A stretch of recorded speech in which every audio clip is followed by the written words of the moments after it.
Ang ating almusal ay sinangag, tortang talong, hotdog. Si Nonoy, kumain na yan. Banoy, busog ka, Noy?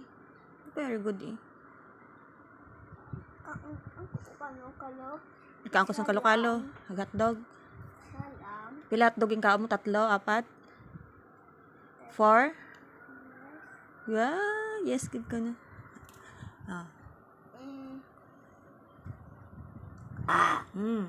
Meron tayong kape.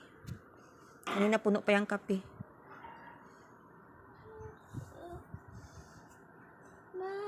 Bata na ang busog na. Busog na ikaw? Busog? Busog na? Oh, very good eh. Tapos, habang hindi pa nakakain ng almusal, nagsasaing naman ng pananghalian. Oh, nan. Ganyan dito. Kakape tayo.